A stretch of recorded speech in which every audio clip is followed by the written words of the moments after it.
Yan ang ginagawa mo dyan. Yan, magandang araw po sa inyo. Tatabas tayo ng daanan namin. Kasi pagdating ng ilang araw naman, malaki naman to. Kasi malalim na po yung ilog, kaya dito kami gagawa ng daan. Laki naman ng panabas mo. Saan tayo? Ng daan dito? Saan ba maganda? Siguro. Pero mas mga ano dito ata. Mas malalim dyan. Malalim ba? Kasi yan, diretso ata sa tubig dyan eh. Pag kinain na ng tubig dyan, gano'n na tayo sa pababa. O doon diretso yun. Pang-fishing to. Fishing. May feeling na rin sila dito oh. Maganda dito oh. Dito na kami sa area. Uy, may isda doon. May mga bayan na pala sila. Gumagawa sila ng bayan. Ayun, dami doon oh. Sa gitna na yan, nabubulabog. Dalag ba yun? Sa gilid yun oh. Mahaba. Dalag ba? Saan ba na? Yun oh. Yung doon sa gilid. Mga black na yun. Yun. Lapitan mo. Banda sa dulo? Dalag, tilapia ba? Yan oh. Tilapia ata eh. Dalag ba? Ay, tilapia. Sa pugad. Oo. Ang laki. May nakita ko dun bro, tumalon, ang laki. Para siyang karpa. Ayun. Dun sa kabila. Hindi po yung panahon, mainit po siya. Pero kailangan mo tanggalin yung bag mo dyan kasi pagpapawisan ka dyan mamaya. Timba, kabilugin natin para maraming huli. Huliin mo yung mga nagtatago dyan. Ayan po. Dati po nito nung nag-fishing kami na body ay malaki pa yung tubig.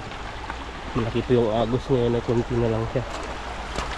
Ayan o, ganito po nangyari. Paiba-iba po pag nagkakabaha po dito.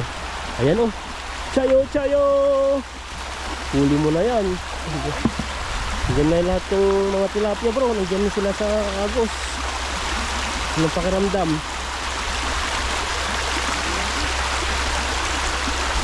Ang dami. Ayan o.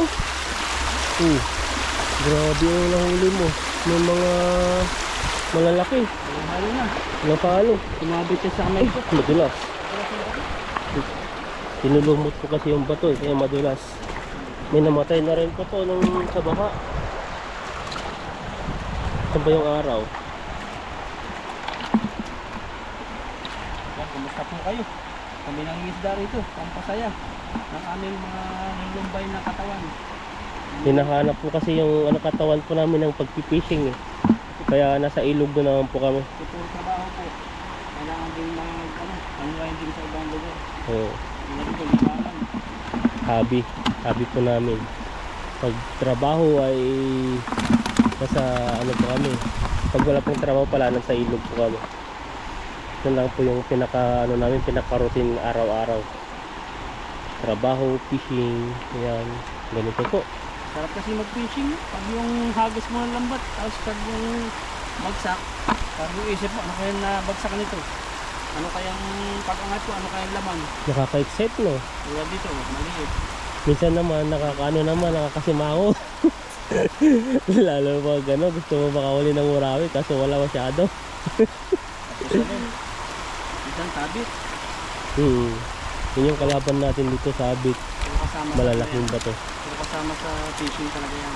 Adventure yun. Tulad dito, pag malaki ito, masarap. Kasi yun, maliit. Hindi mo. Kaya lagi kayo, parang dumadami na rin yung lahi niyan no.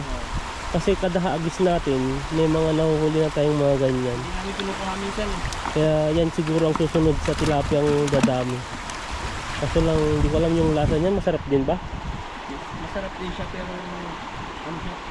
Yung parang matigas yung laman niya. Parang karne. Hindi kagaya sa mga tilapiyang malambot-lambot ang katawan. Parang itim-itim yung karne niya eh.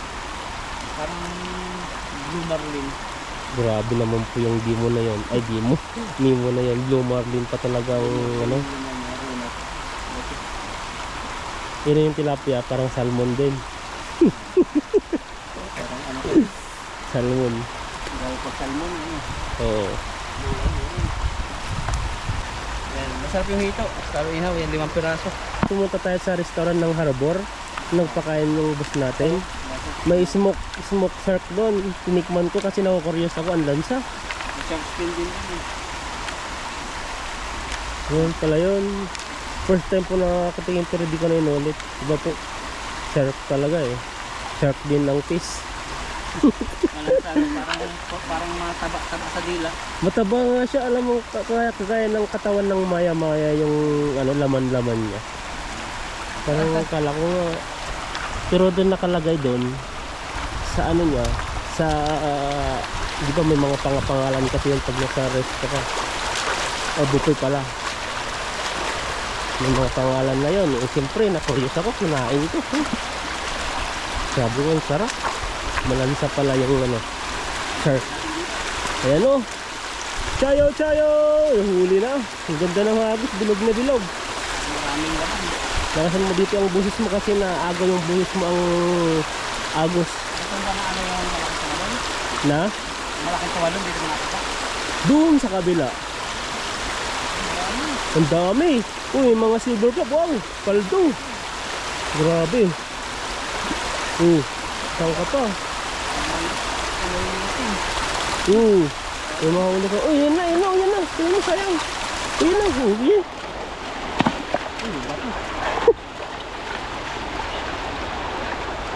Maanod ka dyan. Hindi po tayo kasi makano kasi hawak natin yung timba.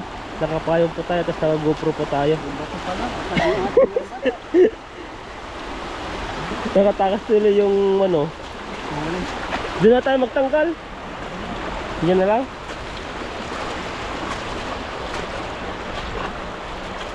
Sayang yung malaki, nakatakas isa.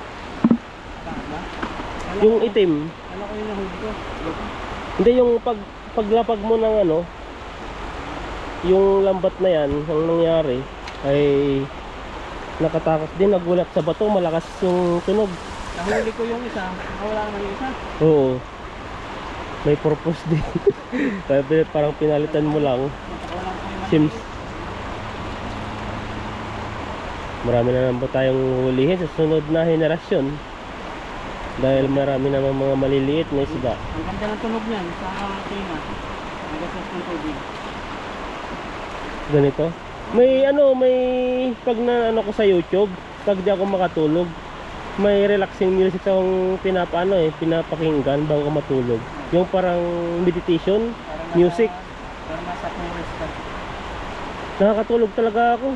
Minsan patak ng ulan, di ba? Pero ganun. Oo, pag gusto mo naman yung ganun, parang umuulan, yun pwede rin. Pero yung pinapakinggan ko talaga, ang bilis kong makatulog, ilang minuto lang, nakatulog na ako. Nakaka-meditate din talaga yun. Iba-iba klase pala. Di pala tinuturo ng mga ibang mga ano yan, mga medisina, yung mga ganun. Nakaka-relax ko talaga. Pero may napanood talaga ako doon, nakakatulong daw yun, nakakatulong daw sa mga may mga stress. Pag stress ka, di ka makatulog, pwede ka makinig sa mga music na ganun. Relaxing music. Oo, din yung ano yun. Malaking tulong talaga sa katawan yung pagpagod ka. Yung mga pandinig, natutulog ka. Sa malamig, kailangan mo rin talagang pahinga yung ano mo. Yung tinga mo, yung tinga mo, kailangan nakakarinig ng relaxing, hindi lang basta katawan. Kaya kailangan yung ganyan meditation sa mga, hindi lang sa music. Oo, mga music talaga.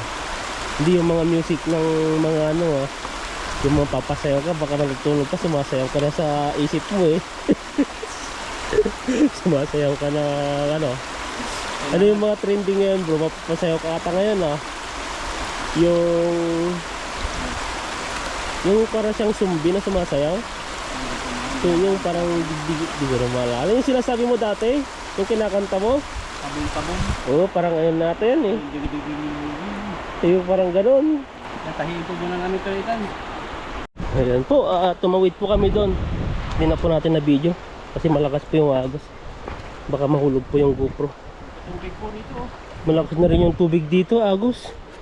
Dito yung sinasabi ko bro, may tumalon dyan kanina. Na? Sa malalim. Saan? Umalis na. Laki. Nasubukan mo. Yun tignan mo dun parang nagsambiting ba yun? Yung tilapia dun, oh. Nakita ko yung ano niya. Ang dami, mga dalag siguro yan. May dalag yan. Oh, mahaba, ayun. Mag-isa Uy, ang laki pa ng kumalbog dun. Mag-isa po natin dyan. Napakarami isda rito. Nagkatubig na rin yung liblib na ilog dun, oh. Mas parang ano yan, malambot. Subukan mo lang. Marami Dito din. yung huli natin kasi wala pang kalahati. Simple lang naman po dito kung ano, mag-fishing. Mag-isang mo lang, tapos ano ka, magtyaga ka lang tumawid. Yun, may isda ka na. Tapos pagdating mo sa dorm, yun, lagay mo muna sa planggana. Habang nagpapahinga, habang naglilinis ka ng isda, nagpapakulo ka ng tubig. Yung pagkakulo nun, kape ka na, tapos kakali-kaliskis. Saan na? Ang laki yung namatan ko dati dito. Saan na? Saan na? Hindi. Tilapia yun. Tilapia nagpapansin. Yan na. Yan na. Uy, grabe. Huli mo lang. Ganda ng hagis. Paldo. Huli kaya mga Huli.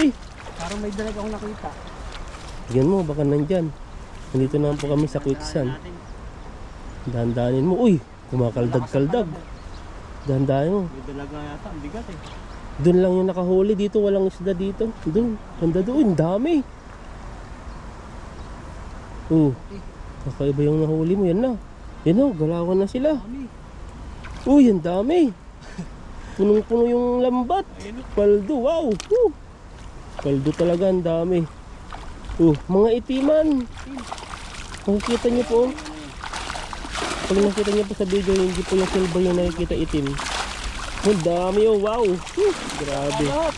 Na? Tangka pa.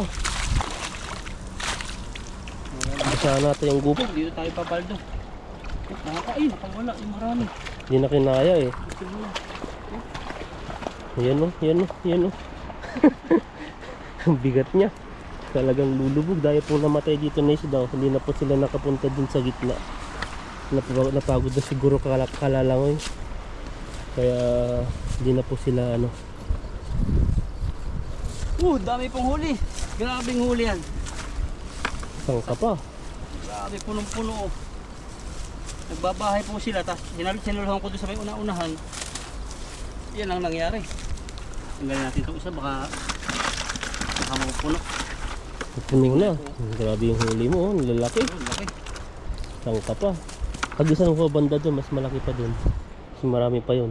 Hindi mawalan dyan ang dalag, yung lugar na to. Yun, laki oh. Galawan talaga. Nakaka-excite talaga rito. Excite no. Wala nang baha. Pero pag may nauna nag-fishing dito ay hindi na tayo ma-excite dahil ay yung excitement natin na yung mga tilapia pumunta na po sa ibang area. Ano sila, mga dalag. Nagugulabog, oo. Tingnan nyo naman to, itim, mahal po na isda to sa palengke. Oo. Iba sa'yo itim na Sangka tilapia. Masarap yan. Kasing sarap ko. Pero sa Joke lang Pinas, po yan. iniiwasan yung itim na tilapia eh. Oo. Iniwasan no, bakit Takot sila, kaya? para daw uulan. Ano? Parang ulan? Paano naman napunta yun? Ha? Oo, basta kulay. Salita ng mga sinaunang Sa amin, ano dati sa sa amin, sa inyo. Bakit? Natag-im, sabi sa Bicol. Matag-im mo. Pero mahal po talaga to. Oo, sa Pilipinas, kamahal-mahal bakit talagang masyadong maitim. minamahal? Kamahal-mahal. Pero paborito nila kay eh. Yan no. Masarap no? Masarap yan. Itim. Tingnan naman po si Itan pag Kaya mga tignan itim niyo na po yung tilapia. skin ko, may team po ako. Kaya masarap din. Masarap din. Pagmahal. Pero Pagmahal daw. Black Joke is lang po beauty yan. po oh. Na. Black is beauty. Ikaw nga. Kasabihan Pero sila. tignan mo yung nahuli mo, may red lips pa. Ayan no. Nahuli ni bro. Ba yung isda dito? Oh, lahat itim. Yung mga Itim? expensive na isda. Grabe Hindi man yung lahat. mga nahuli mo. Mas marami Mga itim. expensive. Ayan, itim na naman. Kakampi sila. Ay, kakampi sila. Grupo sila pala. Yan no. Itim din po yung nahuli niya dito. Yan, mga itim. Matitindi po ito sa init. Yan. Matitindi kami sa mainit na panahon. Alam niyo po ba yung mga morinong mga maitim, mga may skin ay mas maano sila sa araw kaysa sa mga puputi kasi manipis lang yung mga skin nila. Lycopene ba yun? Lycopene. Hindi ko alam. Basta ganun na yun. Kasi nabasa ko sa Google. Lycopene saka melanin. Melamine ba? Melamine basta ganun. Lycopene kasi is kamatis, yung vitamins siya eh. Ganun din. Uunin yata. Ganun ba yan? Nag-open nga din yata. Like pinata eh. Nag-open. Parang Sabi kasi nila ang skin daw mas pakapal kaysa sa mga mapuputi na manipis lang, kaya mas mabilis ano yung ano nila, Ayan. yung skin. Kaya ayun mga iba, tignan niyo po yung mga puputi, nagkakarak po yung mga skin nila pag araw. Tignan niyo po yung maitim, kahit nasa gitna ng araw, maitim pa rin. Ang tagal kong kahit sa Saudi Arabia, Oh, lagi ako may balakubak kahit shampoo. Pero na-discover ko rito, nawala yung balakubak ko. ano naman ginagamit mo? Yung ginagamit natin na lotion, yung Cetaphil na nabili natin. Ay, Cetaphil. Naglalagay ako ng konti sa buhok. Ay, lalagyan mo, hindi siya hindi siya Before malagkit. isang taon na akong walang dandruff. Oh, Kunti lang, pagkakaligo ko, papasok, konting-kunti lang, tapos kahalo ko. ah, Yung scalp ko, hindi na siya dry. Tagal ko na siguro 10 years na yata akong lagi may balakubak kahit shampoo. Dry talaga yung anit ko dati. Sa Ngayon akin- wala talaga eh. ganun sa akin talaga, simula ng bata pa lang, Palmolive na talaga ginagamit ko eh. Yung avocado at saka yung Kahit sa mga dati kong vlog, na ko yan, naghihingi ako advice sa balakubak. Kahit talagang shampoo, kahit mahal yan, bibiliin ko para matanggal. dahil mga binibili dun sa dun sa Costco, bibili ka naman ng Hershey. Ano yan? Po, huli, ang dami. So, Hagis ba? dagdagan ko ng isa, parang gusto ko pa maghagis din yung isa. Yung po yung huli ko. Yan, Sabi, kalat sisilid na na po lang yung yung mga iba. huli. Basta ang dami, malalaki, mga itim. Yan, dito ka maghagis, parang may nararamdaman na talaga ko dyan. Malaki. Yan. Sana po, itry nyo po yung kung may problema ka sa balakubak. Kahit siguro anong lotion. Pero depende rin siguro sa inyong Depende yata sa skin Skin. nila. Pero Kasi sa may mga effective yun eh. sensitive eh. Tagal ko lang problema sa balakubak. Effective po talaga. Mamahalin yun. Kailangan mo talaga mag-invest. Pero kunti-kunti. Tapos magkano ang Cetaphil sa atin? Mahal sa atin Nasa siguro. 500. Kasi ang bili natin dito is nasa 340. ay 600 na nga eh. Ay 600. 600 plus ba? Eh si times 2 mo nasa 1 to na. So, ibig sabihin mas mahal din sa Pilipinas. Ano yun? Buhay yun tayo? Saan? Wala ka, wala yan. Buhay yung isa. Uy, grabe oh, lubog na. Tayo Dito dito. tayo sa gilid. Nakakapagod siya. Buhay yan. Yung nakakawalak nung Yan mo. Yun, may nakikita ko yan. Doon pa banda. Doon pa. Naghagis ka dyan. Yung naramdaman nila. Sige pa. Yan na. Hagisan mo. Uy. Wala na yung hagis mo. Ang ganda sana eh. Nandun ba? Sayang. Dalaga na lang yata yung makukuha mo dyan eh. Hindi na dalag. Oh, mas marami nga oh. Tignan mo yung parang naghagis ka, nagtapon ka lang eh, nakahuli ka pa rin ng tilapia. Tapos meron po dito na igahan. Kunin natin yan, sayang. Sabi nung iba, nilalagay lang namin tilapia. Grabe naman yung mga... Baka first time lang siguro manood yun. Hindi nila Buhay pa siya. paano mo ilalagay, magpapagod ka. Binabaliw lang namin yung Marami sarili po talaga namin itong dito. isda Pag tataranta sila. Yan. Ayan no. Tilapia ka na agad. Sa amin po kasi dito, talagang hindi po kami fake. Lahat po nang napapanood nyo po ay totoo yan. Paano manghuli, paano maglambat. At kitang kita po talaga, wala pong mga cut-cut. May mga cut naman po, pero yung mga pag nag-overheat na po yung GoPro kasi hindi na po kaya, sobrang init din ng panahon. Tulad dito pasyal ka na sa ilog, makakita ka ng nasa tabi. So yan no. Kunin mo, kulang-kulang isang kilo. Kami talagang isda rito, talagang gala-gala ka lang sa ilog. Kaso nga lang, swertihan din naman sa paghahagis ng lambat. Minsan may konti, pero hindi naman wala nahuli. Hindi nawawalan, meron at meron pa rin. Tulad Hindi dito, naman malaki, pero may mga malilit din. ang laki, ito yung kukuha namin, tapla. Nile tilapia. 9 tilapia no. Nile or 9? Nile, N-I-L-E. Parang Nilo sa Tagalog yan eh. Oh, yan no. Saan ka pa? Ganda. Yan yung mga pang-export eh. Export. Ito po ay marami talaga. Lumaki ka. Ayan no. At papansin nyo po yan, yan. Kaya nakakarami din po yung mga isda, yung mga maliliit ay binabalik po namin. Eh, yung mga pag nanganak dyan, libo-libo naman ang isang anak ng tilapia. Ano namin yan, pipilian talaga. Oo. pinabalik lahat. Pag yung malalaki na, pwede na. Kahit pa malaki yan na may itlog, no? Oh, yun, yung may itlog talaga, binabalik. Yung may malalaki. Mga pilay, Hmm. bulat, Grabe, may pilay pang tilapia. na si mga broken hearted. Yung mga Balik broken naman. Halo-halo na. Yung ibang yung magandang kulay na kulay yellow, balik din namin yan. Pampaganda ng kulay sa ilog yan eh. Kumbaga, design niya. Yan, mga huli ni bro. Karamihan na nahuli mo yung mga itiman. Mga itim. Tapos may halong mga pula. Ayan no, yung mga nahuli ni bro. Yan laki. Sulit na natin. Pwede Diba? na. Gagamitin natin itong buhayan. Dala lagi namin. Yun po, itim. Grabe mahal to.